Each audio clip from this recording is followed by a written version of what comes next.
Maliens aw salamu alaikum bi aw fo tuguni ka aw bɛɛ waleɲuman dɔn k'a fɔ aw denkɛ ani aw balimakɛ don tuguni Thierno Ndiaye ouverture média la a ka jamukan a daminɛna aw ye tuguni ouverture média bɔlɔlɔ sanfɛ an ka chaîne YouTube ani an ka page Facebook an b'an kanuba bɛɛ fo minnu bɛ nazara jamanaw la an b'aw fo ka waleɲuman dɔn minnu fana bɛ Mali kɔnɔ ka ta Kayi fo Kidal an ka foli bɛ bila aw fana ye k'a fɔ hali bi danaya mun ni a kɛmɛ ka a ɲɛsin ouverture média ma kunnafoni hukumu kɔnɔ an dalen b'a la k'a fɔ an bɛ o baara sabati fo ka se a dan na Maliens bi ye ntɛnɛn ye dɔgɔkun daminɛna bi an b'a fɔ Ala ka dɔgɔkun hɛrɛko ɲuman di an bɛɛ kelen kelenna ma k'a fɔ an bɛ septembre kalo tile 14 na bi san 2020 ko ko k'a bɛ jamana kɔnɔ an bɛ wulikajɔ sabati a la ka se ka kunnafoniw di aw ma Maliens an ye affiche dɔ kɛ tilegɔ in na k'a ɲɛfɔ aw ye an ko an bɛna maa mun reçoit an ka plateau kan bi ale tɔgɔ ko Ɲankɔrɔ Ye Samake Ye Samake Maliens a dogolen tɛ mɔgɔ la jamana in kɔnɔ an n'ale de bɛna kari ɲɔgɔn na ka sababu kɛ ko mun n'a bɛ jamana kɔnɔ nin waati na a dogolen tɛ aw si la Mali anw ka jamana don Mali ye jamanaba ye wa jamana in nin waati in na an bɛ siran mun kan nin waati kunkurunin in na n'an m'an cogo dɔn jamana in taabolo kan a ka yuguba walima jamana in ka taa ɲɛ o bɛ dépend nin waati in de la cɛmancɛ fanga o de bɛ bɛɛ da kɔnɔ nin waati in na o hukumu kɔnɔ anw bɛ bɛɛ wele ka na plateau in kan an y'o de fɔ yan dabɔlen don jamanadenw de kama maa minnu da kan ka don a la société civile b'o la politique maa b'o la diinɛ ɲɛmaa b'o la maa maa bɛ yen k'o da kan ka don jamana ko la ko jamanaden don k'a ye wulikajɔ dɔw kɛ jamana ko la anw b'o wele ni ka se ka kuma d'u ma o hukumu de la an ye weleli bila Ɲankɔrɔ Ye Samake ma Ɲankɔrɔ Ye Samake jɔn don aw minnu t'a dɔn n bɛna n da maga la dɔɔni k'a fɔ k'aw hakili jigin maa mun don Maliens politique maa don PACP o président d'honneur don o ye parti politique ye Ɲankɔrɔ Ye Samake Maliens a bɛ waati caman bɔ ale kun sigin bɛ Amérique jamana de kɔnɔ Amérique jamana a taara Maliens ka taa kalan kɛ yen ka wulikajɔw sabati nka Ɲankɔrɔ Ye Samake Ala y'a kɛ a ka Amérique sigi la Ala ye garisigɛw d'a ma o garisigɛw a ko k'ale kelen t'a da o dɔrɔn kan a bɛ na n'a ye k'a walakata jamanadenw bɛɛ ma bɛɛ ka se ka dɔ sɔrɔ a wa jamana fana ka se ka hɛrɛ sɔrɔ a la a ko Amérique ta de la Ɲankɔrɔ Ye Samake waati min na a bɛ segin ba Maliba kɔnɔ Maliens ani ONG baw nana Mali kɔnɔ k'a lajɛ ka na an yɛrɛ ka jamana kɔnɔ a yɛrɛ fa jamana kɔnɔ a yɛrɛ bɛ bɔ yɔrɔ min na n'o ye Welesebugu ye Maliens a nana écolesow caya a ye ONG baw bila sen kan ka denmisɛnninw da ka taa n'u ye Amérique jamanaw na ka t'u kalan a ye wulikajɔ caman kɛ Ɲankɔrɔ Ye Samake ka ɲɛsin Welesebugu ma ani Mali yɛrɛ kɔnɔna ma o tɛmɛnen kɔfɛ Ɲankɔrɔ Ye Samake Maliens Welesebugukaw ye danga de ta ka d'a kan o la k'a kɛ Welesebugu maire ye a kɛlen o ye a ka cɛsiri a n'a ka wulikajɔ ka ɲɛsin Welesebugu développement ma ka na ni jiw ye ka na ni sociétéw caman ye ONG baw ka maaw dɛmɛ kalanko siraw kan ani ka fara sɛnɛko sira fana kan Ɲankɔrɔ Ye Samake a nana lakodɔn Mali kɔnɔ ka sababu kɛ a yɛrɛ ka baara ye o hukumu de la danayaw nana ta ka d'a kan o la ka ɲɛsin kama k'a kɛ ambassadeur ye ale de kɛra Mali ambassadeur ye ka tɛmɛ Inde jamana kɔnɔ a ko ambassadeur la Maliens minnu sigin bɛ Inde jamana kɔnɔ olu ka degun n'u ka haminako a bɛ wulikajɔ kɛ o la ka se ka olu dɛmɛ a taalen Inde jamana kɔnɔ a kɛra sababu ye ka se ka na ni Inde ka ɲɛmaa dɔ ye an ka jamana kɔnɔ mun b'a to anw ni Inde tɔgɔ bɛ se ka don ɲɔgɔn bolo cogo min na ka se ka an ka jamana développer ka na ni yiriwa caman ye an ka jamana kɔnɔ Maliens o Ɲankɔrɔ Ye Samake a ko wulikajɔ n'o cɛsiri la ka ɲɛsin jamana ma o de hukumu kɔnɔ caman y'a fɔ a ma ko il est entrepreneur social maa do a dogolen tɛ maa la tuguni jamana in kɔnɔ a bɛ politique ko kɔnɔ a bɛ jamana yiriwali ko kɔnɔ wa ale ta politique do o politique tɛ ale kɛmɛ ka wulikajɔ de kɛ ka ɲɛsin Welesebugu ani a kɛrɛfɛ jamana bɛɛ ma maa caman b'o kalama tracteurs a y'o caman di sɛnɛkɛlaw ma écolesow kɔni tɛ dɔgɔtɔrɔsow kɛrɛfɛ tɛ a ye nin bɛɛ kɛ ka ɲɛsin a yɛrɛ fa jamana ma k'ale tɛ taa kɛ jamana wɛrɛ la dɛ a b'a kɛ ba Maliba kɔnɔ o mun n'o kɛra o bɛ se ka sɛgɛsɛgɛ o ɲɛdɔnnen don wa ka tila ka denmisɛnninw caman bila ka taa kalan na Amérique jamanaw kɔnɔ o Ɲankɔrɔ Ye Samake Ala de y'o tɔgɔdiya d'a ma k'a sababu kɛ jamana kanu ye nka an y'a ye k'a fɔ ko caman dɛmɛna ka ta kunun kana bila bi la politique maa don ko minnu dɛmɛna kana bila bi la Maliens ne bɛna olu de ɲininkali tɛnku a la sigasɛgɛ minnu ni olu bɛ anw bolo anw kunnafonidilaw aw fana ka se ka bɔ o kalama n y'olu de fara ɲɔgɔn kan mun b'a to Ɲankɔrɔ Ye Samake an n'a ka kari ɲɔgɔn na a ka walawalali kɛ an y'o la an ka faamuyali sɔrɔ wa an ka da o kuma fɔtaw la Ye Samake salamu alaikum. Walaikum salam. Somɔgɔw bɛ di? Alhamdulillah. Basi t'i la. Ba tari ɲi kuma dɔ fɔ n ɲinɛna fɛn kɔ yan. Ayi ma ɲinɛ fɛn kɔ i y'a bakuruba fɔ. Alhamdulillah n tun t'a dɔn k'i bɛ nin bɛɛ lajɛlen kalama. Kuma ɲɛna. Cɔn dɔ kuma ɲɛna. D'accord. Ka folikan dɔ b'i bolo ka ɲɛsin jamanadenw ma. folikan min bɛ n bolo o ye an ni su ye an bɛ su la Bamakɔ yan aw bɛ yɔrɔ o yɔrɔ aw ni ɲankuma an bɛna baro min daminɛ ala k'an bɛɛ sababa ma ala ka hakili ɲuman d'an ma n bɛ se k'o folikan kɛ ka ɲɛsin yanni an ka don kuma kɔnɔ. D'accord o diyara n ye Yasama kɛ hali bi an bɛ girin ka don ɲininkaliw kɔnɔ sabula maliyɛnw ɲɛ b'an na bi anw n'i b'anw ka plateau kan anw b'a bɛɛ fɔ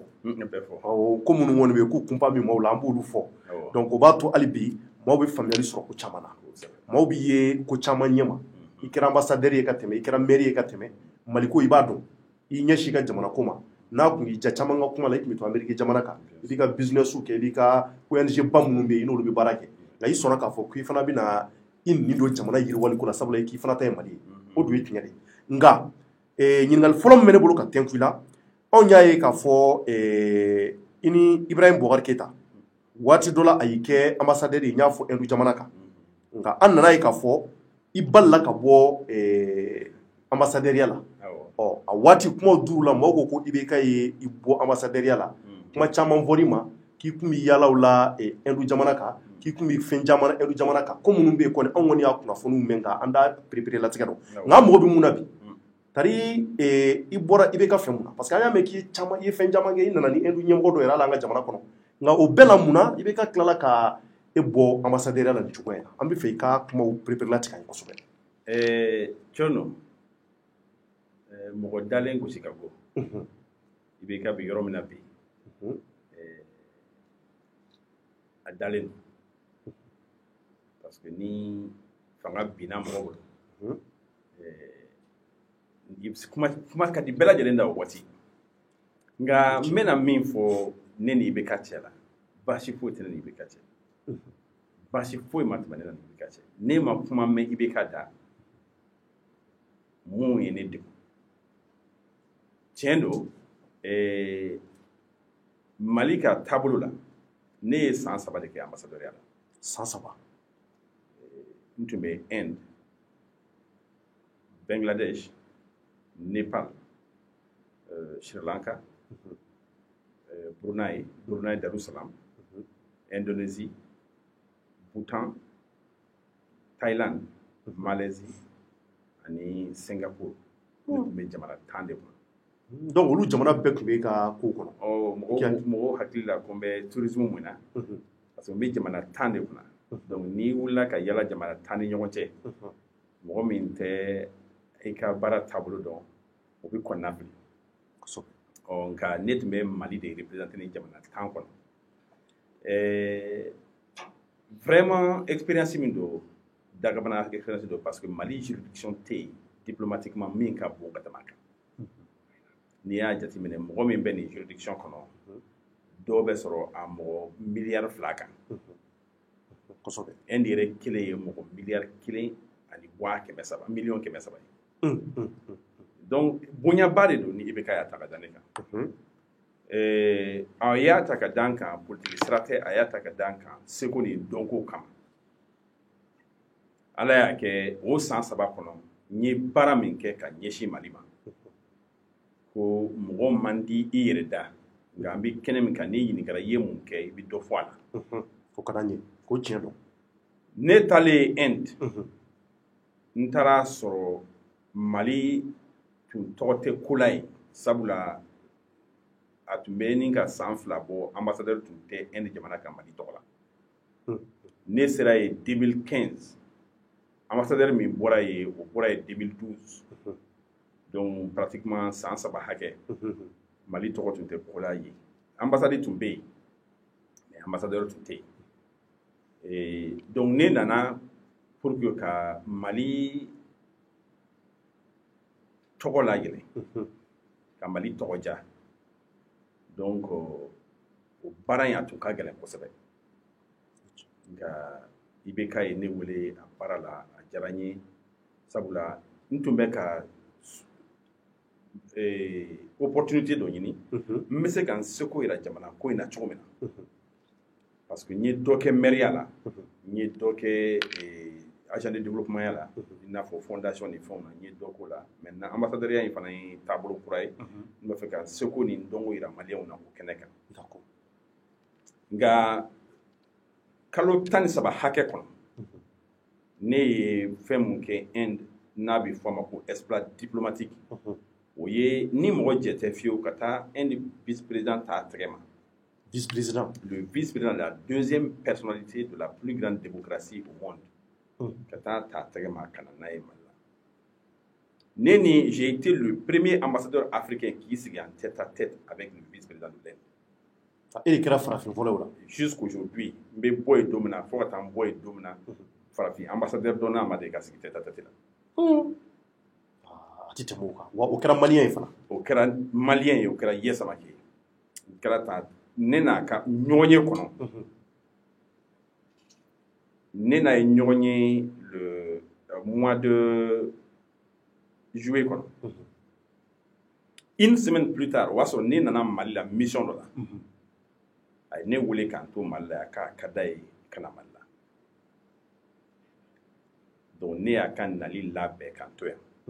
ne seginnen ye ka taa nali kɛra a nana Mali kɔnɔ c'était pour la première fois hali Inde ministre ka se Mali la depuis Mali ni Inde y'a bolo di ɲɔgɔn ma fo bi depuis Mali y'a ka indépendance ta fo bi Inde ministre tun ma de ka don Mali kɔnɔ. A ti tɛmɛ o kan. Donc ne ye n pan o bɛɛ kunna ka taa vice-président de t'a tɛgɛ ma ka na. Nka nalen ye nafa jumɛn ɲɛ ye? A nalen a ye annonce mun kɛ yan'a ka na n y'a da ministre min tun bɛ Mali ni jamana wɛrɛw cɛ ɲɔgɔn a ko bravo u nalen a ka annonce la a ko k'a bɛ blindé 2 di Mali ma an ka polisiw ma k'u bɛ ambulance 5 di ministère de la santé ma k'u bɛ 4x4 5 di ministère des affaires étrangères ma k'u bɛ $500,000 dollar wari $100,000 k'u b'o di walasa ka an ka manuscrit n'o ye Tombouctou manuscrit ye ko k'olu lakana. N'i y'o converti en français fɔlɔ o kan ka bɛn à peu près $250 millions ɲɔgɔn ma. À peu près 250 millions. O ka ca. U ye a fɔ ko u bɛna centre de langue dɔ jɔ Mali ye. U ye annonce caman kɛ. Et donc le Mali était très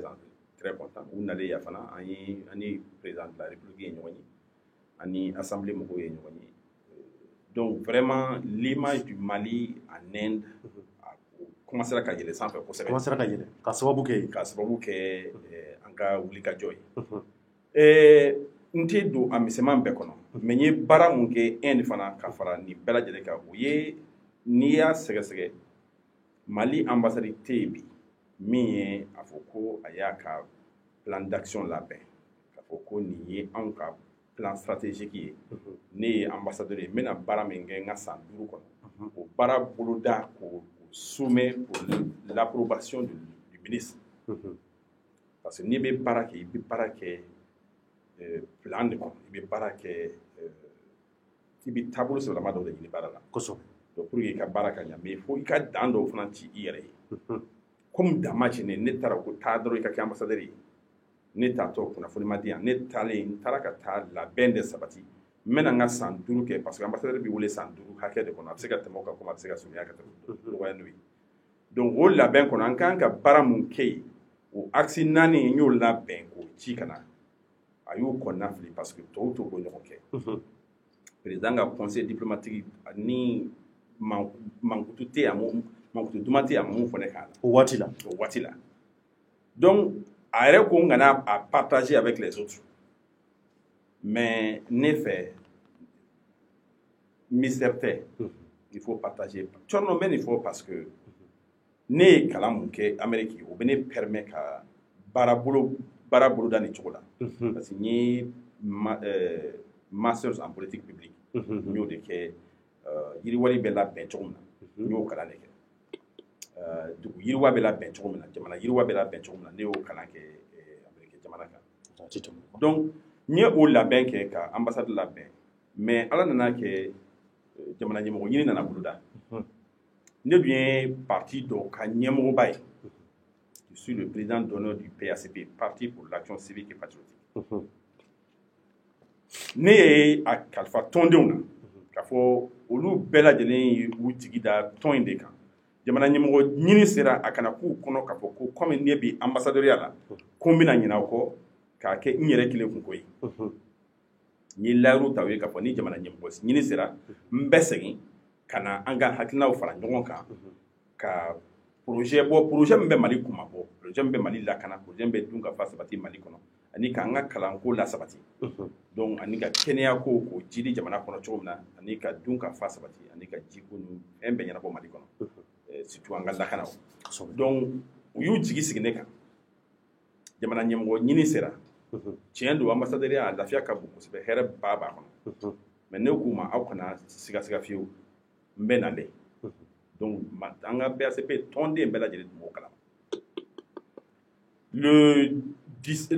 20 septembre 2017 ne wulila ka taa New York ka taa IBK nɔfɛ Amérique ka na n sara la n ko ayiwa IBK i ye bonya mun kɛ n ye n nana ka na i waleɲuman dɔn i ye dannaya mun d'an kan n nana f'i ye k'a fɔ n y'a minɛ fa n ye ambassadoriya n y'a kɛ ladiriya kɔnɔ n y'a kɛ tilennenya kɔnɔ wa n y'a kɛ wulikajɔ kɔnɔ n ye baara mun kɛ a nɔ filɛ nin nka n bɛna kuma min fɔ n t'a fɛ i k'a mɛn mɔgɔ wɛrɛ da n t'a fɛ i k'a ye radio i k'a mɛn radio la n t'a fɛ i k'a mɛn journal kɔnɔ ne nana ka na f'i ye parce que hɔrɔnya ye hɔrɔnya ye kosɛbɛ n bɛna mun kɛ ce n'est pas contre ça c'est pour le Mali n nana bonya don i la k'i kunnafoni k'a fɔ ne bɛna segin Mali la ka taa jamana ɲɛmɔgɔya ɲini t'o kɛ BACP tɔgɔ la donc i taar'i sara l'o la Amérique n taara n sara la le 20 septembre 2017 a ko a y'a mɛn ko n k'a kɔnɔ n wulila n taara n mɛnna k'a kɔnɔ n ma kumakan mɛn comme ne ta tun ye sarakana de ye n y'a ka ministre wele ministre minnu bɛ ambassadeurs kunna ministre des Affaires étrangères le 18 décembre 2017 n ye ministre wele n ko ayiwa ne ye n sara jamana ɲɛmɔgɔ la a tun ko n k'a kɔnɔ n ka hakɛ bɛ kɔnɔni na ne ka sarati dafara ne bɛna segin ka taa Mali la le 15 janvier n bɛna taa n ka démission di président ma ministre ko ne ma a ma se o la n'i nana dɔrɔn i ka démission a bɛ ne yɛrɛ de ma ne ko k'o tɛ baasi ye donc ne bɛ o labɛn na n ko n bɛ segin n taara n sara ambassadeur ɲɔgɔn minnu ye baara kɛ ɲɔgɔn fɛ olu yɛrɛ ye kumakanw labɛn vidéo la mois d'octobre la kumakanw labɛn n foli kumakanw ani n ka baara taabolo lakali dɔw a c'est à dire a waati ye minnu sɔrɔ ambassadoriya la voilà i n'a fɔ Niger ambassadeur Côte d'Ivoire ambassadeur ani La Guinée ambassadeur olu minnu sigilen tun bɛ Inde jamana kan an bɛ baara kɛ ɲɔgɔn fɛ d'accord olu kumakanw bɛ n bolo n ma sɔn k'u poster parce que ni mɔgɔ min y'a k'i ye i n'o tɛ kɛlɛ kɛ ɲɔgɔn ye donc ne b'o labɛn na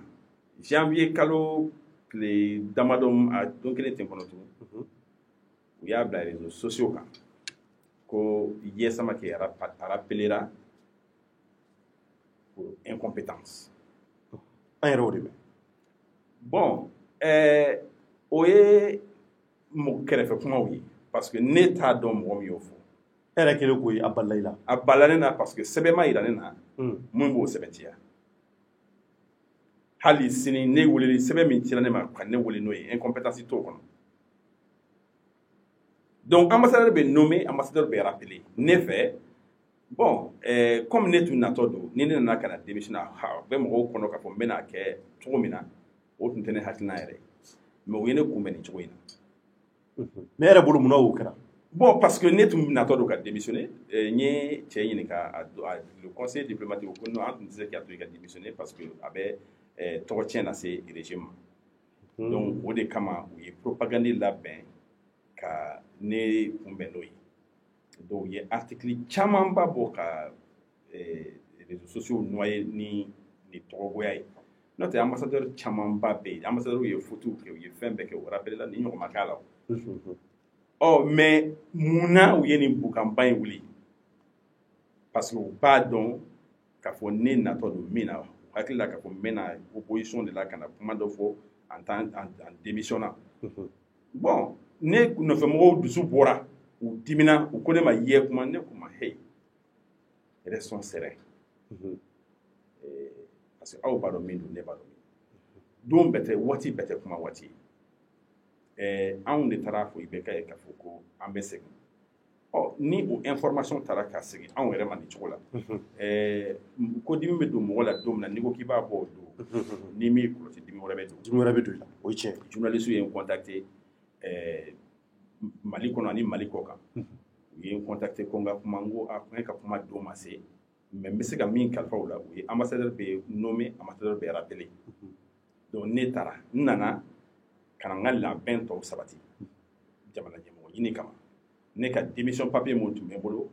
ne ma a di mɔgɔ ma tuguni n ma fɛn fɔ mɔgɔ ye donc ne y'a to ten n ye min fɔ IBK ye ani n ye min fɔ ministre ɲɛna ne fɛ olu ye ne wasa donc comme u ma ne nali ma kɔnɔ u wulila ka nin kɛ ne wulila ka bɔ n yɛrɛ musaka la i yɛrɛ musaka hali sini dɛrɛmɛ kelen ma tɛmɛ ne n'u cɛ k'a fɔ ko nin ye ne ka so segin wari donc e bolo o ye janfa de ye janfa kɛra mais mɔgɔ a janfa ju bɔra yɔrɔ min na ne kɔni t'o dɔn mais ne m'a fɔ mɔgɔ wɛrɛ ɲɛna k'a fɔ ko n bɛna démissionner yanni nin don cɛ ka tɛmɛ IBK a n'a kɛrɛfɛmɔgɔ a n'a ka ministre donc olu tun b'a dɔn k'a fɔ ko ne bɛna mais mun ye mɔgɔw dabali ban munna a wagati e ma bɔ k'a fɔ ko u bɛ k'a fɔ ko incompétence parce que n'i ma bɔ maa minnu tugu b'i kɔ olu fana b'i to fila la non olu tun b'a dɔn parce que d'abord i tɛ se k'a fɔ ambassadeur min ne ye baara mun kɛ san 3 kɔnɔ ambassadeur min b'a ɲɔgɔn kɛ san 5 kɔnɔ ka dɔgɔ a ma dogo mɔgɔ la ne nɔfɛ mɔgɔ bɛɛ lajɛlen n ka tɔndenw bɛɛ lajɛlen y'a ye n ye baara mun kɛ fɛn bɛ na don min na ambassadeur Lɛn bɛ na don min na ne ye bɛɛ impliqué a la parce que c'était un événement historique donc an bɛ na ni le vice-président de Lɛn de Mali kɔnɔ donc ne ko ma aw kana dimi parce que i bɛna kuma dɔ fɔ min bɛ segin i yɛrɛ ma an ka nin to tan aw bɛ ne ŋaniya dɔn aw bɛ nakun dɔn ninnu filɛ nin ye bi ils ont l'appareil d'État u mankan ka bon n'an mankan ye k'an bɛ se yɔrɔ min na an kan tɛ se donc an ka nin to tan a fɔ kuma bɛ na a fɔ don bɛ na donc o kama o y'a sɔrɔ ne ye vidéo dɔw labɛn déjà o y'a sɔrɔ mɔgɔw ye vidéo mun kɛ olu bɛ ne bolo a bɛɛ bɛ yen c'est des preuves palpables vidéo kɛ don b'a kan fɛn bɛɛ b'a kan hali vidéo yɛrɛ kɔnɔ n bɛ ka kuma mun fɔ o b'a jira k'a fɔ n tatɔ don Mali la mais ka cela ne tienne ni i y'i ka hakilina jira i ka go mɔgɔ min ye o b'a goya yɔrɔ tuma kɔnɔ i ka di mɔgɔ min ye o b'a ka diyaɲɛ kuma sɔrɔ a kɔnɔ je ne dis pas ça pour que mɔgɔ min hakilina min bɛ mun na o kana yɛlɛma mais i ka ne fana t'a lamɛn a la ninnu ye nin de fɔ ye min fɔ o de ye nin ye seere bɛ na administration mɔgɔw b'a dɔn lakɛ mun y'a baara kɛ ka nin agression kɛ IBK tɔgɔ la o b'u yɛrɛ dɔn o b'a dɔn fana ne ye mun ye n ye mun kɛ Mali ye o d'accord a tɛ tɛmɛ o kan ye maintenant an y'a ye k'a fɔ o tɛmɛnen kɔfɛ ko caman tɛmɛna Mali kɔnɔ kosɛbɛ ko caman kɛra i présenté élection na an nana ye k'a fɔ o tɛmɛnen kɔfɛ deuxième tour la maaw nana ye k'a fɔ i nana tugu IBK yɛrɛ i nana IBK soutenu caman y'o fɔ o yɛrɛ tilala ka na maaw dabali ban kosɛbɛ nka o bɛɛ kɔfɛ an tilala ka na bɔ IBK kɔ tuguni jɛkulu wɛrɛ créé la n'u b'a wele ko M5 kɔsa in na minnu ko IBK ka taa e tilala ka na fara olu kan tuguni munna bon d'abord ne ma IBK soutenu i ma soutenu IBK ko tɛ cɔn dɔ i bɛ bɔlɔlɔ sanfɛla lajɛ i bɛ ne kumakan bɛɛ lajɛlen tɔn hali waati min na n ye ambassadeur ye kana se bi ma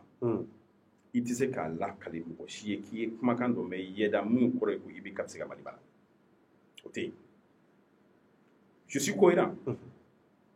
parce que depuis 2013 deuxième tour là a fɔra k'an ka candidat fila supporter ne ko n ko ninnu fila tɛ se o tun ye anw ka conviction o tun ye ne ka conviction ye k'a fɔ IBK wo a mun b'a nɔfɛ wo u fila si tɛ se mais kɔfɛ mɔgɔw tilala k'a ye tuguni o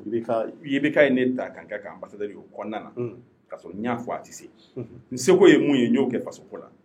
donc 2018 la an y'a ye k'a fɔ IBK bɛ mandat ta ye mandat kelen a tɔ tora mandat kelen mandat limitation de b'a kan Mali kɔnɔ i tɛ se ka tɛmɛ mandat fila kan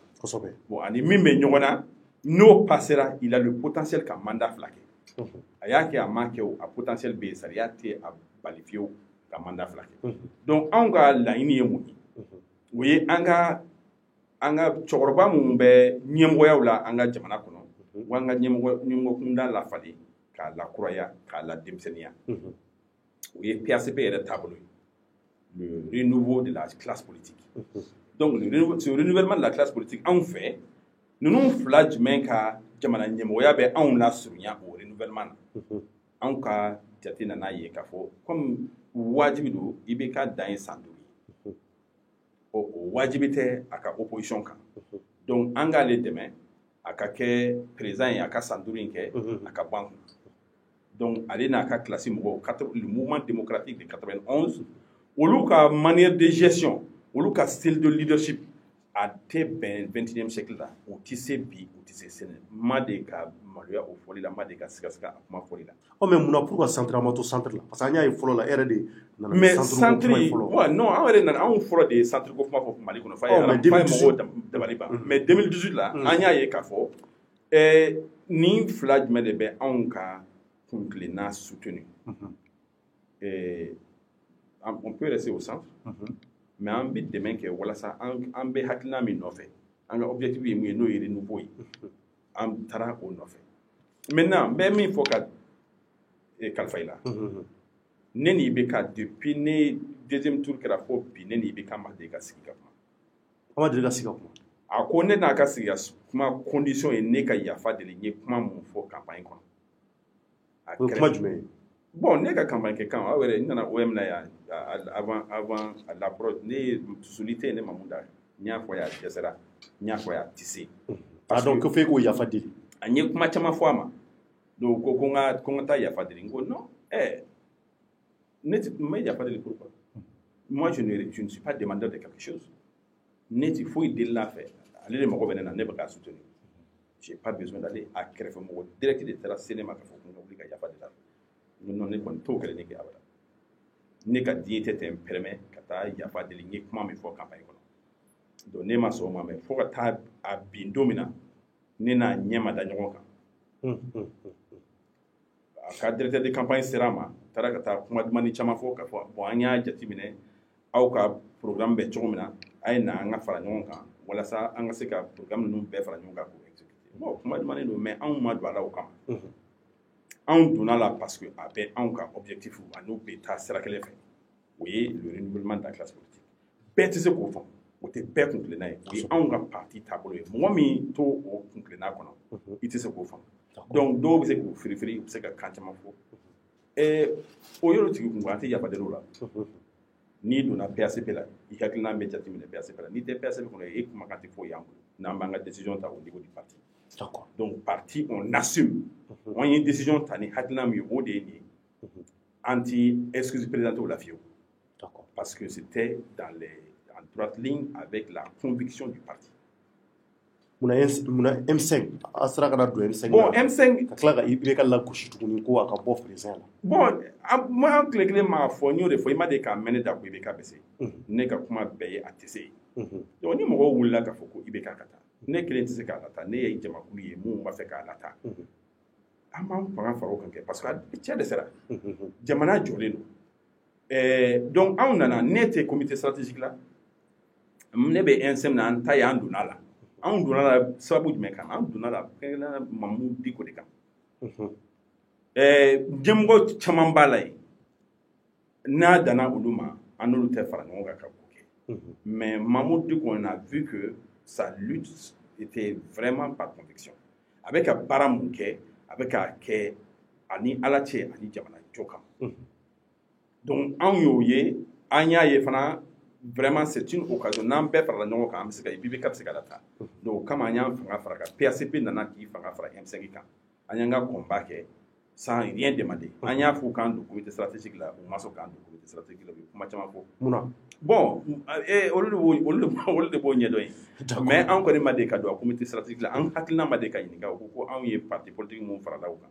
u y'o ɲɛmɔgɔya ta ka di mɔgɔ wɛrɛ ma an ma fo ka taa se bi ma an n'u ma se ka kuma donc anw hakilina ma de ka don a kɔnɔ mais an ma de k'an ban k'a fɔ ni nin ye M5 ka décision ye tant que CEMACI fana b'a suit tant que u bɛ en cohésion nous on est dedans on est un parti politique on nana mais an ye mun laɲini o tun ye IBK ka taa ye ala nana k'o latigɛ cogo wɛrɛ la n'o ye sɔrɔsiw kɛlen ka baara in kun cɛ kosɛbɛ donc an nana don o kɔnɔna na an ye concertation kɛ et nous on n'a jamais participé à quoi que ce soit en tant que membre du comité stratégique an ma deli ka invitation sɔrɔ CEMAT a tɔgɔ M5 ka bolo kan donc an bɛ taa en tant que PACP an bɛ taa an hakilina mun yira an b'o hakilinaw yira en tant que PACP puisque anw ni PACP anw ni M5 ɲɛmɔgɔso anw ma deli ka don a kɔnɔ wa hakilina ma deli ka ɲininka a kɔnɔ a tɛ tɛmɛ o kan ɔ mais waati in dun la kumaw bɛ ka cari dɔw ko ko M5 ko ten tuguni dɔw ko k'a bɛ yen e bolo M5 a bɛ hali bi nɔ a bɛ yen parce que anw ta tɛ M5 ko ye tugun an ka objectif sɔrɔla an y'a de fɔ an ye danaya ta ka da an donna la sababu min kama o ye Mamudu Diko ye tant que ils sont ensemble nous on va suivre les mots d'ordre mais en cas de réflexion, nous allons continuer à faire nos réflexions. Nous allons continuer à informer l'opinion nationale et internationale des réflexions qui vont sortir des cadres de concertation au sein du parti. Parce que PACP est parti autonomie. Donc, en cas où il donc, en bas, concernant les grandes questions de la nation. Donc, concertation, on a entendu peut-être ani M5 ka hakila ko ta fa mais comment on mata au nom du M5 antara au nom du PACP parce que bon le M5 ne nous a jamais invité à quoi que ce soit on m'a dit qu'aulé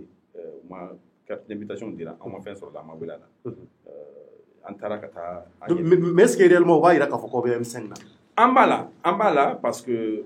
kunglena ambe kunglena kelena ambe lutu kelena et donc on en a dola sababu muna nyo defo donc tant que sababu be tant qu'il n'y a pas cassure, n'a pas de M5T. M5 a ti fo wala nya anw ye wa kan men nya anw ye ka o kɛra pa o banape n'o ye ka jamana ɲɛmɔgɔ Ibrahim Boubacar Keita ko gɛn ka bɔ ala nana o latigɛ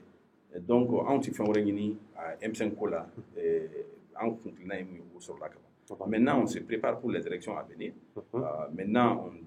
on se prépare pour contribuer n'a fɔra jamana kɔnɔ yɔrɔ o yɔrɔ ko a ye na o hakilina di PACP hakilina bi fara to ta kan o yɔrɔ la walasa jamana in bɛ dilan cogo min donc an ta ye faso ko ye an ta ye faso kanu ye jɔyɔrɔ ko tɛ parce que n'i ye jateminɛ kɛ bi politicien fanba bɛɛ lajɛlen balo bɛ politique de la bi anw ko o t'an taabolo ye anw b'a fɛ ka contribuer de an ka parti yɛrɛ tɔgɔ de ye parti pour l'action concrète pour l'action civique et patriotique donc nous sommes précurseurs de l'action concrète sur la scène politique nationale. D'accord. O kɛlɛya bɛ dɔw la parce que mɔgɔw bɛ yen n'u tɛ se ka fɛn min ladege u bɛ o kɛbagaw kɛlɛya bon o tɛ baasi ye anw b'a fɔ k'an ladege de an t'a fɛ anw ni mɔgɔ tɛ kɛlɛ a ko la. D'accord donc Yankɔrɔ Yasɛmɛ hali bi ani ale de kari bɛ ɲɔgɔn na maliyɛnw ka sababu kɛ ko minnu bɛ dugu kɔnɔ nin waati in na a fana parti politique ɲɛmɔgɔ don ni o tɔgɔ ko PACP a fana wulikajɔ caman kɛ a yɛrɛ bɔra k'a ye maliko kɛlɛ a da yira bɛɛ la ka taa kunun na fo kana bila bi la donc ye an bɔra k'a ye an bɛ transition ko kuma de la n'o ye cɛmancɛ ko fanga ye caman dun y'a fɔ cɛmancɛ fanga in bɛna fɔ supasement n'ale ma ɲɛ dɔrɔn so bɛ bin donc Mali kan ka a sinsin kosɛbɛ nin waati in na an ka mɔgɔ ɲɛnamaw sugandi maa minnu bɛ yen k'u bɛ se k'u hakili to Mali la cɛmancɛ fanga in na walasa an ka mɔgɔ wɛrɛw sugandi olu ka jamana in mara ka ɲɛ nka an nana ye k'a fɔ kɔsa in na transition na CNSP olu comité national pour le salut du peuple ani ka fara jɛkulu fɛn bɛ k'u wele bɛ kɛnɛ kan ani parti politique an y'a ye k'a fɔ charte de la transition mun ni a kun taara sɔrɔsiw fɛ M5 mɔgɔ caman bɛ minnu y'a rejeté donc tari aw fɛla ye mun yala an y'a ye M5 mɔgɔ dɔ y'a rejeté dɔw m'a rejeté ça on a vu l'autre jour madame Sikayatou Sow ani ka fara Choguel Kokala Mayiga ka olu y'a rejeté k'olu t'u yɛrɛ ye a kumakanw kɔnɔ an dun y'a ye k'a fɔ M5 membre dɔw fana y'u yɛrɛ ye a kɔnɔ olu y'a fɔ k'olu b'u yɛrɛ ye a ko kɔnɔ i b'a fɔ mariko ninnu ni ani kawuji ninnu maintenant aw jɔyɔrɔ ye mun y'a ko la tari kumakan ninnu aw b'a yɛrɛ y'a kɔnɔ Cɔnɔ an ko an bɛ M5 na fo ka taa se don min na n'an ko an t'a la ni M5 ye bolo min ta an fana bɛ o mot d'ordre suivre donc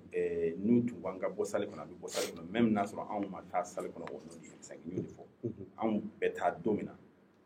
concertation la on est parti en tant que PACP n y'o de fɔ ka l'acte an fana ye hakilina mun yira salle kɔnɔ ça c'était la réflexion du PACP an ye PACP ka hakilina de yira anw ma M5 ka hakilina yira parce que an ye hakilina dɔw yira olu ni peut-être M5 ta tun tɛ taa fan kelen fɛ anw ko anw ka laɲini ye mun ye hali n'i y'a dan ne ma transition in kɔnɔna na ɲɛmɔgɔya kan ka kɛ bénévolat ye mɔgɔ si man ka sara ka kɛ an ka conseil national de transition bɛɛ na kɛ mɔgɔ si man ka sara ka bila faso jɔ de don man kana taa waati min na jamana bɛ gɛlɛya la mɔgɔ mun sira k'u balo jamana la n'a fɔra kan ka hali a binnen fana kan k'an dabira a sen bara la yɔrɔ fana o ye gɛlɛya bɔ donc aw bolo mɔgɔw ka taa ka kana sara mɔgɔw ka taa u bila bénévolat la u bolo kana don jamana wari ko fan si la u kana ni hakilinaw ye u kana ni ɲɛmɔgɔya baaraw ye baara bɛ kɛ ni musaka mun ye olu ka latigɛ mais k'a fɔ ko nin sara filɛ karisa ye nin sara ne fɛ a kan ka kɛ parce que faso kana waati bɛ yen u ye waati dɔw bɛ se fo jamanadenw ka a kɛ faso ye pour que faso yɛrɛ fana k'a dɔn an ɲɛ kɔfɛ donc ne fɛ mɔgɔw kan k'a yira bi parce que nous sommes des partis politiques nous sommes des leaders ne fɛ ɲɛmɔgɔya tɛ dɔwɛrɛ ye jɔnya kɔ n'i ye ka taa cɛmisɛnkuntigi la ka taa musokuntigi la ka taa dugutigi la nin bɛɛ lajɛlen ye jama ye baara de ye n'o de fɔ cɔrɔ ala ye fɛn saba di an ma le pouvoir le savoir et l'avoir n'o ye sɔrɔ ye sɔrɔ nin fɛn saba in ala ko fila b'a la ale b'o di an ma k'o kɛ k'an yɛrɛ dilan ɲumanni min bɛ kana nin n'i ye wari sɔrɔ i b'o san n'a y'i jaabi dakabana mobili san ka don a kɔnɔ wali ka dakabana so san i yɛrɛ halala wari ala y'i garisɛgɛ mun na o y'i ta ye ala ko i k'a don i yɛrɛ la i k'a don i ka denbaya la i k'a don i diyaɲɛko la ani i k'a don i bokɛko la a ko a kɛ to maintenant a filanan ye mun ye o ye avoir ye ala ko n'i ye dɔnniya sɔrɔ dɔnniya in kɛ k'i yɛrɛ dilan dɔnniya in kɛ k'i yɛrɛ lakana dɔnniya in kɛ k'i yɛrɛ lakɛnɛya mais ni ala ye barika don a la i bolo a bɛ mɔgɔ wɛrɛ lakanaya a b'i ka dugu lakanaya a b'i ka dugu nafa a b'i ka jamana nafa wali ka diɲɛ yɛrɛ nafa mais fɛn sabanan ye mun ye n'o ye pouvoir ye ala ko n ye pouvoir di aw ma aw ka jama dilan n'a ye pouvoir ka bon mɔgɔ kelen dilanni kama a ka bon denbaya kelen dilanni ma a ka bon clan kelen dilanni ma le pouvoir a dabɔra ka faso dilan n'a ye a dabɔra ka jama dilan n'a ye a dabɔra ka communauté dilan n'a ye mɔgɔ o mɔgɔ n'i ye pouvoir ta ka k'i kelen kana gileki-ba ye ala b'i ka pouvoir barika ban pewu ala b'a nagasi i n'a fɔ an ye IBK ka fanga ban cogo ye cogo i n'a fɔ an ye IBK ka fanga nagasi cogo ye cogo ni mɔgɔ o mɔgɔ ye fanga ta k'a fɔ k'i b'a don i yɛrɛ kelen kana a t'i nafa fiyewu a gileki-ba b'i kana mɛ i lankolon yɛlɛlen don donc an b'u ka taabolo ye o de donc fanga min filɛ nin ye bi an k'an seko kɛ Mali ye walasa an k'an ka jamana lawuli donc ne fɛ mɔgɔ si man ka sara ni n'an ye transition in kɛ san kelen parce que u y'a kɛ u ye kalo 18 mun fɔ anw ka hakilina tun ye san kelen de ye kalo 12 i n'a fɔ CEDEAO y'a fɔ cogo an ko Mali ye CEDEAO dɔ de ye anw de ye CEDEAO tutigɛbaga dɔ ye donc ka fɔ sini CEDEAO sariya anw ni jamana tɔw jɛna k'a boli Niger kan ka sanction kɛ Niger contre la ko parce que coup d'état kɛra yen bon ni coup d'état kɛra an fɛ ni sanction kɛra an fɛ an bɛ se ka kule de an bɛ se ka hinɛ don an yɛrɛ la mais an tɛ se ka an kumakan sɔsɔ parce que an ye hɔrɔn de ye an y'an hɔrɔn kan de ko hɔrɔn bɛ minɛ a kumakan de kumakan ma les accords internationaux n'an donna fɛn o fɛn na ne fɛ an kan k'an kumakan bonya la k'a fɔ bon bi a turu sera anw ma an bɛ kule sugu bɛɛ kɛ a man ɲi ça c'est l'exceptionnalisme malien on n'est pas exceptionnel an man fisa tɔw ye an bɛɛ de kelen ye an donna la o de kan k'a fɔ sariya bɛ boli an bɛɛ kan cɔrɔnɔ mun ye ne dabali ban mun ye ne siran malien ko la cɔrɔnɔ est-ce que b'a dɔn n'i ye da fila labɛn sisan Mali in kɔnɔ ka da belebeleba dɔ la bɛɛ bɛ don ka bɔ o fɛ ka da fitinin dɔ la jɔ ko 100 mɔgɔw bɛ taa i jɔyɔrɔ n'a ka 100 sara ka don dadini fɛ hali n'a sɔrɔ daba in ye fu ye c'est à dire que prestige ka di an ye kojugu prestige ka di mɔgɔw ye ne m'o de faamu de telle sorte que hali bɛɛ de bɛ taa service ɲini k'a sɔrɔ bɛɛ ni fɛn mun ka kan donc an kɛlen bɛ ka corruption kɛ mode de vie ye anw fɛ yen et donc tant que o de bɛ yen démocratie tɛ se ka fonctionner démocratie yɛrɛ soubassement fɔlɔ ye mun ye o ye transparence ye démocratie soubassement fɔlɔ ye mun ye c'est le gouvernement de soi bɛɛ b'i yɛrɛ gouverner de tant que o faamuyalen tɛ tant que politiciens tɛ ka o hakilina jɛnsɛn démocratie in tɛ an nafa. D'accord, donc n'i y'a faamuya aw taara nin hakilina ninnu de walawala kɛnɛ kan kosɛbɛ donc o b'a jira k'a fɔ n'i ye kuma faamuya M5 ka kɔrɔfɔ ninnu aw t'aw yɛrɛ ye o kɔnɔ sabula aw nana ni aw welela en tant que des partis politiques PACP tɔgɔ la aw ma wuli M5 tɔgɔ la donc o b'a yira M5 mɔgɔ minnu y'a lagosi minnu b'a lagosi o t'a ka sɔrɔ aw kɔni y'aw ta fɔ mais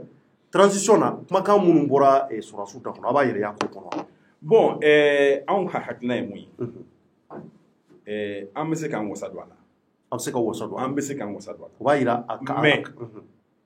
a ma ɲɛ a kɛcogo ma ɲɛ. Cogo jumɛn yɔrɔ jumɛn ma ɲɛ la. D'abord sɔrɔdasiw ma kɛ ne hakili la a ma kɛ ni bonne foi ye. Le processus n'est pas très crédible. Parce que groupe de travail mun kɛra u ka synthèse ma kɛ a kɛcogo la. An ye mun laɲini groupe tour in bɛɛ kɔnɔ o tun ye a ka fɔ ko an ye M5 ye kɛlɛ min kɛ ko ko ɲuman dɔn k'o kɛ préambule kɔnɔ u y'o bɔ a la ne m'o faamu a tɛ fɛn tiɲɛ a kɔnɔ a bɔ kun yɛ la mun n'i y'a to a la a tɛ foyi tiɲɛ n'i y'a bɔ a la a bɛ ko dɔ tiɲɛ a bɔ kun yɛ la mun ne m'o faamu a fɔra fana k'a fɔ ko CNSP ko ni force vive ka jɛ ka collège dɔ sigi sen kan collège mun bɛ jɛ ka président ta kosɛbɛ u y'o bɔ a la k'a fɔ ko CNSP de bɛ o collège sigi sen kan o collège bɛ président ta o fana o tun tɛ jama sago ye o tun tɛ jama ka kun kelenna ye. E bolo o yɔrɔ fana ma ɲɛ. O yɔrɔ fana ma ɲɛ je crois que n'i y'o yɔrɔ fila ta dɔrɔn hakilina caman bɛ yen jama tun sago ye mun ka don a la n'olu ma don a la mais n'i ye nin fila da ɲɔgɔn kan i b'a ye k'a fɔ ko bonne foi tɛ yen u nana girin k'a fɔ ko 18 mois ne b'a dɔn k'a fɔ hadamaden n'i bɛ ko o ko kɛ i sago ye i mana mun fɔ a ka to i t'a la. O ye tiɲɛ. Bon u bɛ 18 mois in fɔ alors que communauté internationale ye 12 mois de fɔ an ɲɛna. Communauté internationale ko an ma ko ani n bɔnɛ o yɔrɔ fana b'a kɔnɔ k'a fɔ ko le président peut être un civil ou un militaire. O tɛ anw sago ye fiyewu an y'a fɔ le président doit être un civil. Le premier ministre doit être un civil. La transition doit durer 12 mois. Transition d'abord o de kama. La nature de la transition doit être courte. Parce que Mali bɛ démocratie min kɔnɔ anw yɛrɛ ma ancrage sɔrɔ a la. On n'a pas l'ancrage des pratiques démocratiques. N'a fɔra k'an ka kalo 18 kɛ démocratie ntanya la k'o kɛ sɔrɔdasi fanga kɔnɔ an dun ye san 23 kɛ. E bolo a bɛna ni gɛlɛya caman ye. A bɛna ni gɛlɛya caman ye a b'an mangoya diɲɛ bolo a b'an mangoya k'an tɔgɔ tiɲɛ sɔrɔdasi dɔrɔn tɔgɔ dalen fanga la parce que sɔrɔdasi ni fanga ma kan. Fanga bɛ sɔrɔdasi la kaban u bɛ tɛnɛ min don o ye fanga de n'i ye fanga fara fanga kan a bɛ fanga barika ban u n'a man kan a diɲɛ mɔgɔ 21e siècle la bi le pouvoir militaire a fɔra k'o kana kɛ anw bɛn ka bɛnkan y'o ye chapitre fɛn fɛn bɛ yen Mali y'i bolo nɔgɔ bila fɛn la donc pourquoi un pouvoir militaire pourquoi civil autrement civil tɛ Mali kɔnɔ mun ka fisa jamana ɲɛmɔgɔ la ka tɛmɛ sɔrɔdasiw kan o mɔgɔ kan ka sɔrɔ. E bolo a bɛ se ka kɛ o fana bɛ se k'a dilan ka ɲɛ. Non hali n'o bɛ se k'a dilan ka ɲɛ n'o bɛ anw mangoya n'o bɛ kɔtaga dɔ lase anw ma an ka mɔgɔ ɲini mun bɛ se k'a kɛ an bɛɛ lajɛlen bɛ tɔgɔ diya tɔgɔ min na an ka jamana tɔgɔ bɛ diya ni mun ye mais gɛlɛya jumɛn b'o la. D'accord i suro an ye an ka Mali jamana kan i ye kumakan dɔ fɔ a ye maaw dabali ban a kumakan kɔnɔ i ko n'i ye a ta k'a lajɛ an ka jamana kɔnɔ ko politiki maa 100 sara o 100 sara politiki mɔgɔ 90 k'olu bɛɛ bɛ balo politiki de la. Maa caman ye kɔrɔfɔ di k'a fɔ k'i ka nin kuma ko barika b'a la. Nka maaw ko Tariki est ce que e yɛrɛ kan ka bɔ ko in na wa ko est ce que e yɛrɛ t'a la. Bon bɛɛ lajɛlen ni hakilina dɔn mɔgɔ bɛ se ka kuma dɔ fɔ mɔgɔw b'a la segin i yɛrɛ ma ne m'a fɔ tɔgɔ ɲini kama n m'a fɔ dɔwɛrɛ kama n y'a fɔ parce que tiɲɛ de don tant que an ma o dabila mɔgɔ min mana fɔ ko ne balo bɛ politique la i ye kuma de fɔ cogo di donc e balo politique non ne balo ne politique yɔrɔ jumɛn bɛ ne balo ne tɛ jɔda si la depuis 2015 ne ye n jɔda bila donc e bolo politique do politique tɛ non siga si t'a la ne yɛrɛ balolen tɛ politique la fiyewu ne bɛ investissement de kɛra politique la j'ai été président du parti ne ye wari min don politique la ne de b'a dɔn quand j'étais maire ne de bɛ n kun wari bɔ ka don mairie la le véhicule de la mairie c'était mon véhicule bɛɛ gasoil bɛɛ b'o dɔn Welesebugu la n ye 5 ans kɛ e yɛrɛ de tun bɛ essence bɔ i kun ne de tun bɛ hali mairie ka mission hali ne tun bɛ sigi tabali min kan n ka bureau kɔnɔ ne y'a san ni kun wari de parce que i tɛ se ka jamana foroba wari ta k'a k'i yɛrɛ ka confort ye kosɛbɛ OM de la ka wuli ka don n ka bureau kɔnɔ ka taa sɛgɛsɛgɛli kɛ u taara ye k'a fɔ ne bɛ sigi chaise min kan n ka bureau kɔnɔ en tant que maire ne yɛrɛ de ye wari bɔ k'a san parce que confort min ka di n ye n t'a fɛ jamanadenw dugutigi sigilen bɛ golo kan ne bɛ taa dugutigi ka l'impôt sur l'État k'o don fauteuil bolo la kan sigi o kan est ce que n ye foroba bonya ne fɛ n'i bɛ foroba bonya ni confort min ka di ye ni confort min se b'i yɛrɛ i bɛ se k'o kɛ mais min se t'e ye ka t'o da foroba kun ne fɛ o ye tiɲɛli ye mais e b'o bɛɛ kɛ parce que jamana kanu wa walima jamana kanu b'a kɛ jɔyɔrɔ ko de kama wa mais n bɛ jɔyɔrɔ dɔ la mɔgɔw b'o fɔ n'a tun ka di ne ye n bɛ to Inde ye o tɛ jɔyɔrɔ dɔ ye wa n'a tun ka di ye n bɛ to États-Unis yanni n ka taa n sigi Welesebugu la ne bi si n bɛ da Welesebugu la ka sunɔgɔ n bɛ bɔ États-Unis ka na n da ye parce que yen faso de ne barajuru bɛ yen j'ai un lien particulier avec Welesebugu donc j'ai un lien particulier avec le Mali ne barajuru bɛ yan de ne tɛ se ka diɲɛ yɔrɔ si tɛ yen ne ni bɛ lafiya yɔrɔ min na ka tɛmɛ yan kan i dɛsɛlen de bɛ sigi yɔrɔ wɛrɛ i bɛ ka min ɲini diɲɛ kɔnɔ n'i t'o sɔrɔ i faso la wajibi la i bɛ se ka boli ka taa diɲɛ ɲɛfɛ mais tant que ne bɛ se ka n dahirimɛ sɔrɔ Mali kɔnɔ hali bi ne yɛrɛ dahirimɛ tɛ bɔ Mali kɔnɔ mais n bɛ n dahirimɛ sɔrɔ kan sɛbɛn donc ne ka balo dɛrɛmɛ kelen tɛ bɔ Mali kɔnɔ a bɛ bɔ États-Unis je travaille aux États-Unis en tant que consultant donc maa minnu b'o fɔ olu bɛ fili la kosɛbɛ kɛ o ye fili de ye e balo tɛ politique la abada i b'a kɛ jamana kanu n y'a kɛ jamana kanu de ma hali wa ne bɛ wari de don politique la balo t'a la ne bɛ wari de don a la je investis dans la politique parce que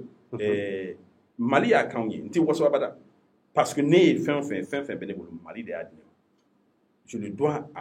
au Mali comme n'a fɔ i n'a fɔ dɔnniya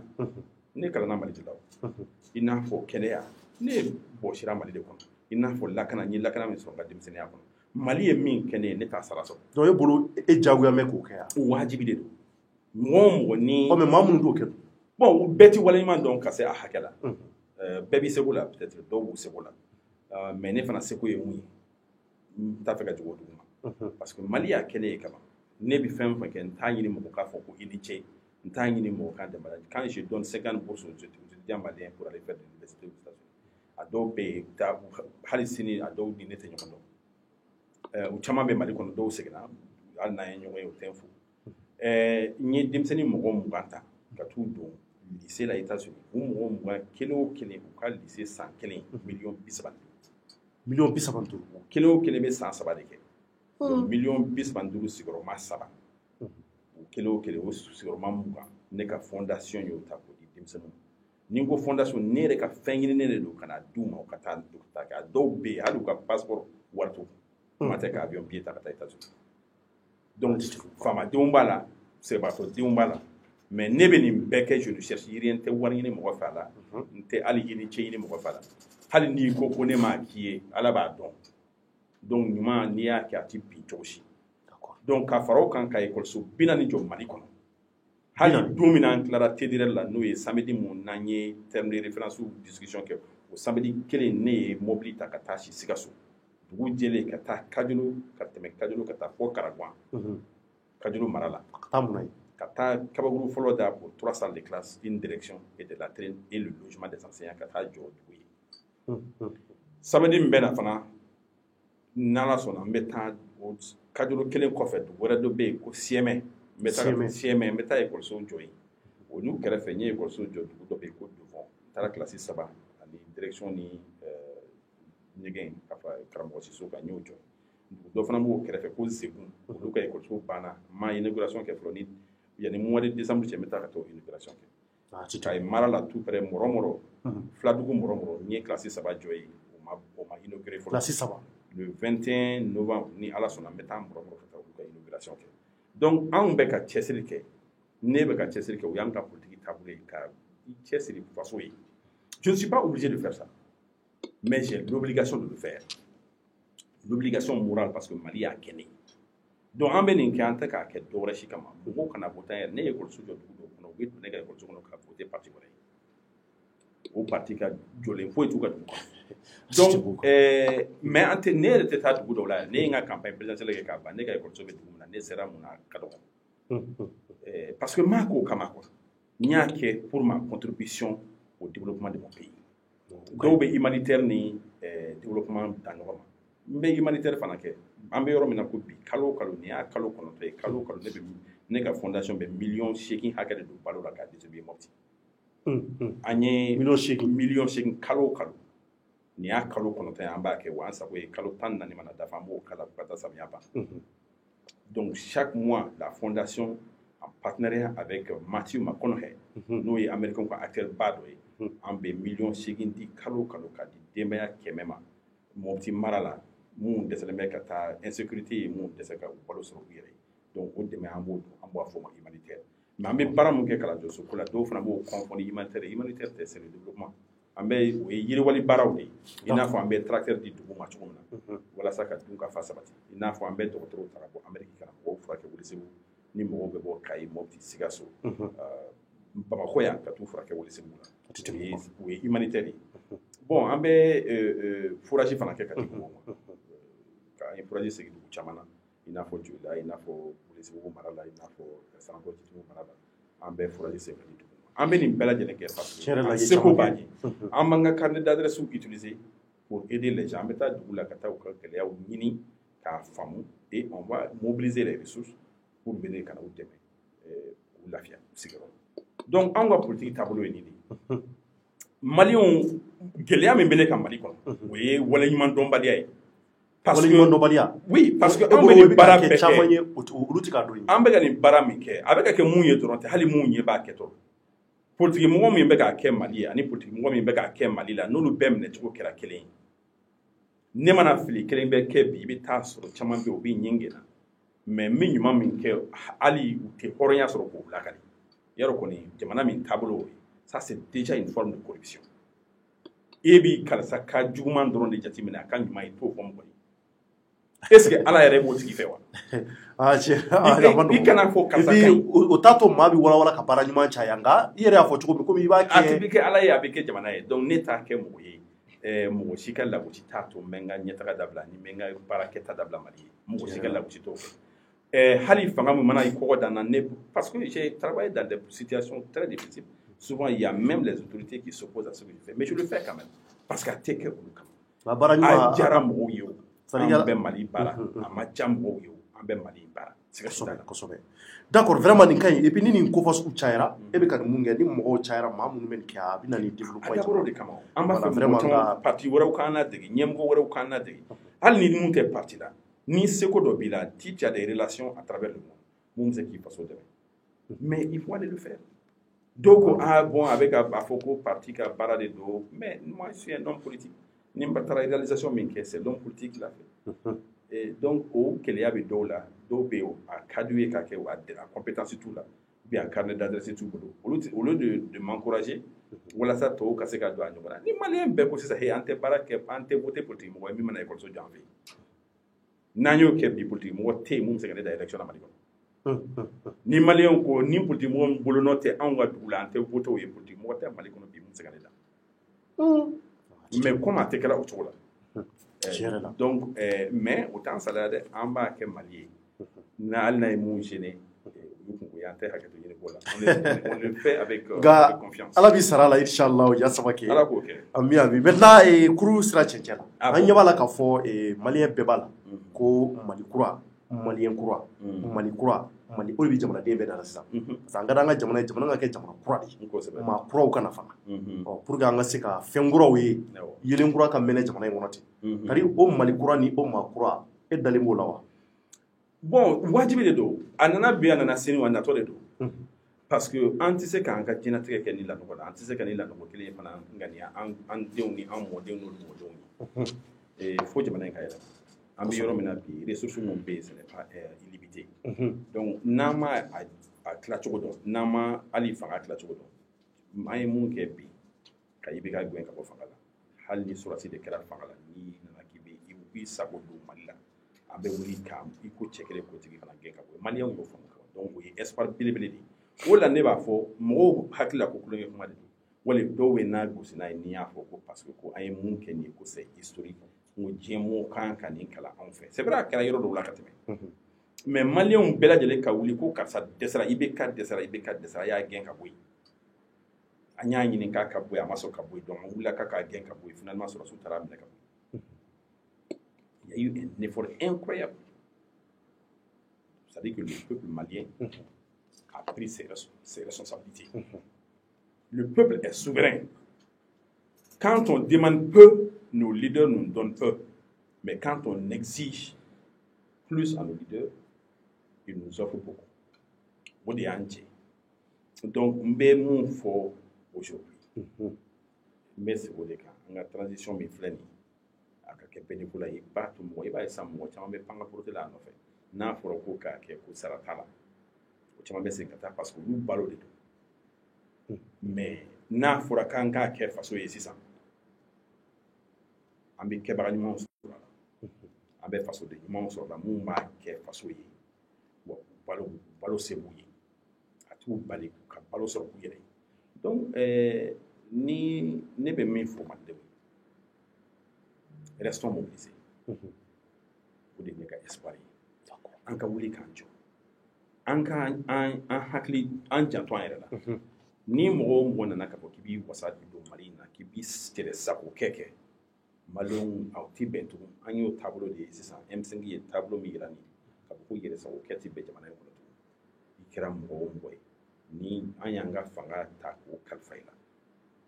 i ye layiru min ta ka fanga in kalifa sɔrɔ n'i ma se ka layiru timɛ hali n'a sɔrɔ i ka mandat ma ban n'an ye degun santi an b'a fɔ karisa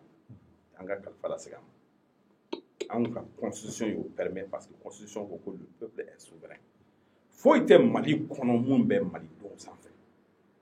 fɛn fɛn bɛ Mali kɔnɔ institution fɛn fɛn bɛ yen a bɛɛ taabolo dabɔra walasa malidenw ka lafiya malidenw ka hɛrɛ sɔrɔ malidenw ka dun ka fa ka sabati malidenw ka lakana donc fɛn o fɛn bɛ an bali k'o sɔrɔ Maliens ils ont la responsabilité et le devoir ka wuli k'o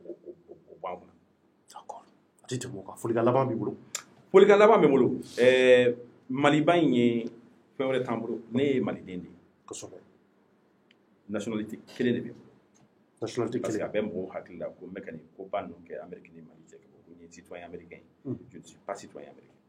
je n'ai pas la nationalité américaine ne ma de ka sɔn a nationalité wɛrɛ la ni Mali ta tɛ donc je suis citoyen uniquement citoyen malien donc n b'a ɲini Maliens fɛ an k'an cɛsiri fasoko in mɔgɔ si tɛna Mali jɔ ka di an ma mais a ti jɔ nɔgɔya kɔnɔ ko hɔrɔnya ka di mais ani da ka sunɔgɔ tɛ bɛn kuma donna o ko ten an ka wuli k'an cɛsiri mɔgɔ i seko ye mun ye bɛɛ lajɛlen bɛ se dɔɔnin na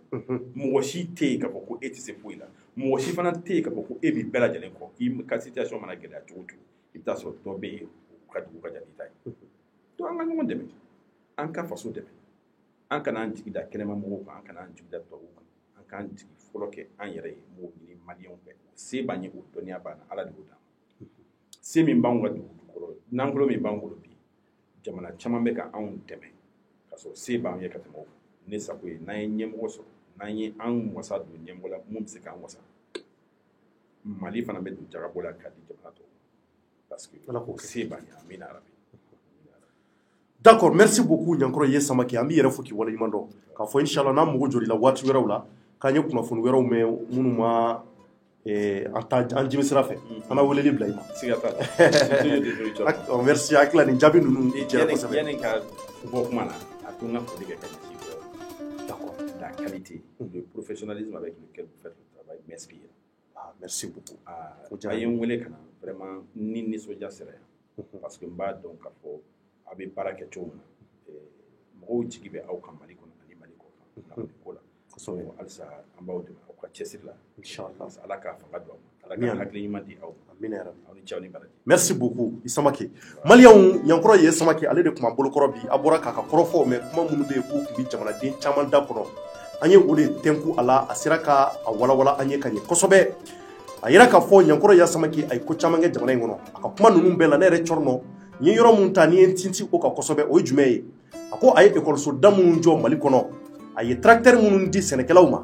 a ye wulikajɔ kɛ ka maa dama minnu dɛmɛ denmisɛnnin minnu dɛmɛ k'u bila ka taa kalan na nanzara jamanaw la a ko ni bɛɛ tun y'ale ta ladege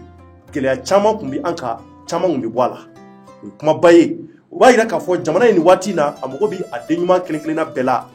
maa minnu da ye jamana ko ye ani minnu da tɛ jamana ko ye Ala ɲɛ bɛ bɛɛ la nka Ɲankɔrɔ Ye Samake a bɔra ka minnu walawala an ye a kuma nafamaw hakili la a ye faamuyali caman caman sɔrɔ a la an b'a fɔ aw ye jamana in hali bi Ala ka suma Ala ka Mali k'an ta ye Ala k'an kisi a juguw ma an b'a fɔ a balimakɛ ani aw denkɛ o de tun b'aw bolokɔrɔ Cɔrɔnɔjɛ ouverture média la a k'an bɛn waati wɛrɛ Ala ka dugu ɲuman jɛ merci à tous.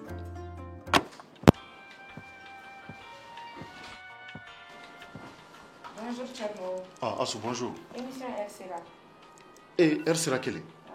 Ne yɛrɛ kun fɛn bɛɛ labɛnna. Awɔ fɛn bɛɛ labɛnna. I ye lumière sigi sen kan. Lumière sigira. Et les micros. Micro fana sigira. D'accord. d'accord invité olu ino briefing kɛ awɔ an briefing kɛ très bien mais an ka téléphone fana bila pour que mɔgɔw ka weleli kɛ o bilala sen kan o bɛɛ kɛra ok donc an ka taa dansi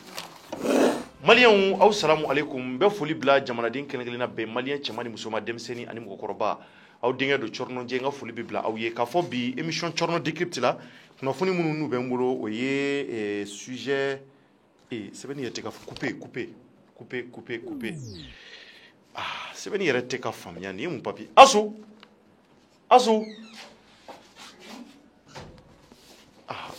nin ye mun papier sɛbɛnni yɛrɛ tɛ ka faamuya o tuma e nana papier na sugu jumɛn de ne ma wa ne filila papier la de koyi ne fana bolo papier bɛɛ ye kelen ye o papier bɛɛ kɔni tɛ kelen e ma kɛ double A ye wa ayi ne ma kɛ double A ye i jɔ n bɛ taa double A kelen imprimer ka na n'o ye ok d'accord